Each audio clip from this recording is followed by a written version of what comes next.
ওদিক দিয়ে যান, এই যে না আসছিস কেন?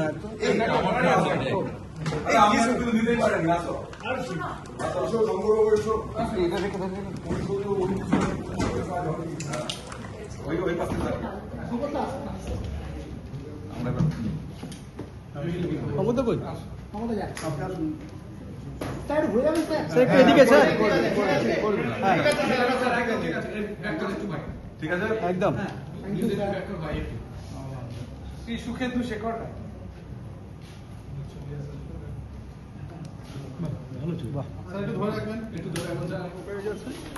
যতক্ষণ পর্যন্ত না নির্বাচনী প্রক্রিয়া সম্পন্ন হচ্ছে এই বিষয়ে আমি অন্য কিছু মন্তব্য করবো না। আজকে আমি ফাইল করেছি।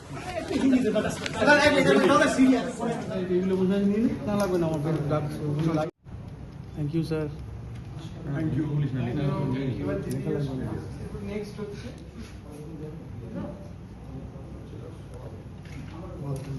Thank you ma'am. বলতে হবে কতক্ষণ ধরে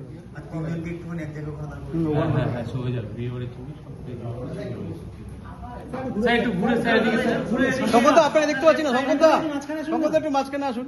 হ্যাঁ একদম ঠিক আছে, একটু হোল্ড করবেন। ওকে ম্যাডাম একটু এদিকে।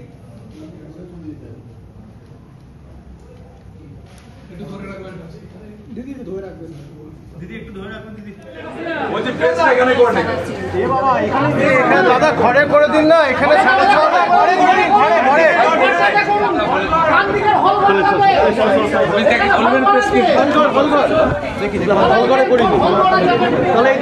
दादा हॉल घर में कर लेता आराम से बैठ के। আর কিছু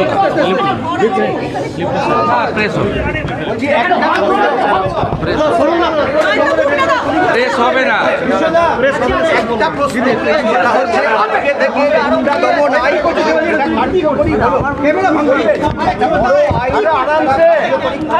দরকার ছিল, প্রয়োজনের ডাক দরকার ছিল। 15 বছর গুন্ডাদের সরকার ছিল, তার আগে হারমারদের সরকার ছিল। 14 বছরের গভর্নমেন্ট হারমার আর 15 বছরের তৃণমূলী গুন্ডা, এদের জব্দ করার জন্য এই আইনের খুব প্রয়োজন ছিল। পার্টি বিধানসভায় আমরা আইন পাস করেছি, রাজ্যপাল সম্মতি দিয়েছে, আইন কার্যকর হয়েছে।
আমি ক্যামেরা একটু দাঁড়াবেন,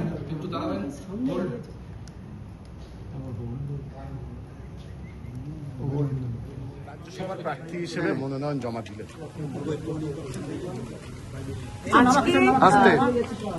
আজকে আমরা ভারতীয় জনতা পার্টির মনোনীত প্রার্থী হিসেবে রাজ্যসভার যে 3টে সিটে বাই ইলেকশন হতে চলেছে সেটার নমিনেশনের কাগজ উইথ পার্টি সিম্বল আমরা জমা দিয়েছি এবং মাননীয় মুখ্যমন্ত্রী আমাদের সঙ্গে উপস্থিত ছিলেন। ওনার সঙ্গে পশ্চিমবঙ্গের অনেক মনোনীত মন্ত্রীরা ছিলেন, দিলীপ ঘোষ ছিলেন, অগ্নিমিত্র পল ছিলেন, তাপসবাবু ছিলেন এবং ফাইন্যান্স মিনিস্টার স্বপনদা ছিলেন, অনেকে ছিলেন। আর যারা বিধায়করা আমাদেরকে প্রপোজার হিসাবে সমর্থন করেছেন ওরাও ছিলেন। আমার খুবই ভালো লেগেছে, কারণ মাননীয় মুখ্যমন্ত্রীর অফিসে সব বিধায়কদের নিয়ে আমাদেরকে নিয়ে বসে যে বৈঠকটা উনি করেছেন, ইট ফেল্ট লাইক আ ফ্যামিলি, একটা পরিবারের মতো।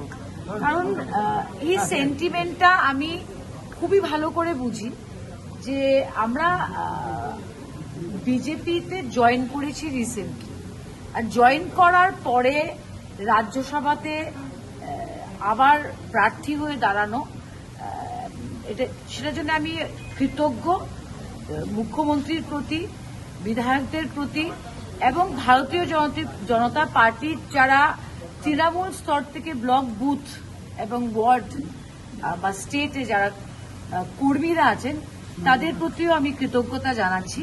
এটা আমরা কোনোদিন ভুলব না। যদিও আমার জন্ম আসামে, শিলচরে, কিন্তু বিগত দিনেও আপনারা দেখতে পেরেছেন যে সদনে যে কাজটা আমি করেছি সেখানে পশ্চিমবঙ্গের স্বার্থেও আমরা কথা বলেছি এবং আসামের স্বার্থেও কথা বলেছি।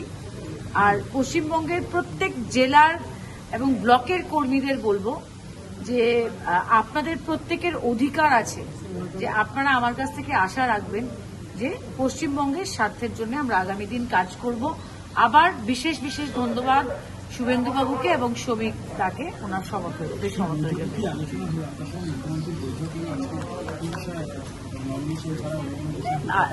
It is very simple.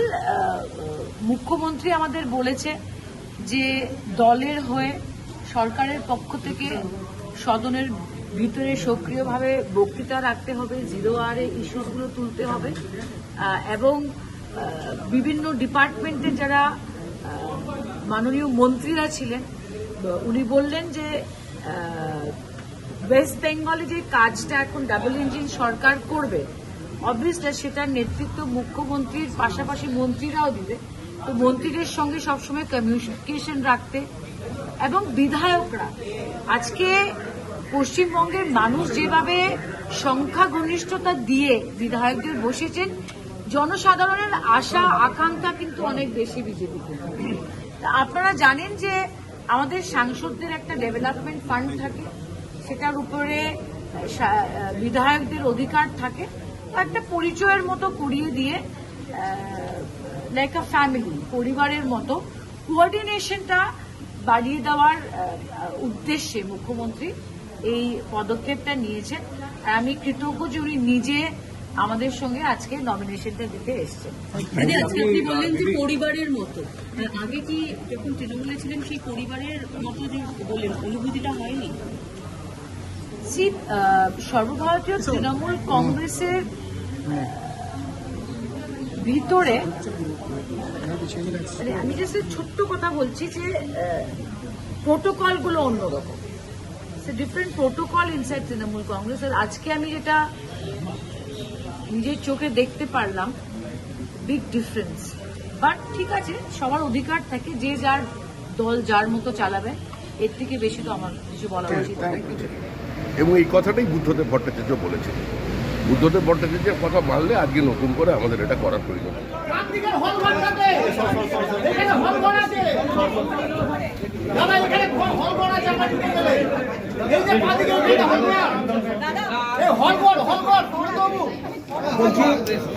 বলছি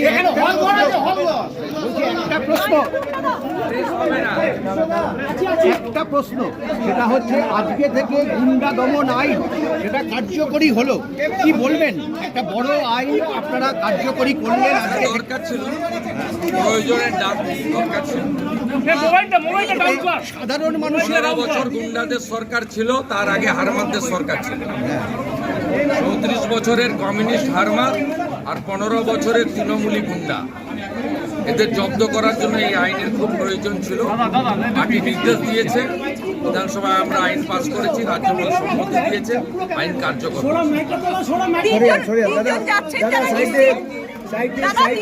রাজ্যসভায় যাওয়া নিশ্চিত। সুমিতা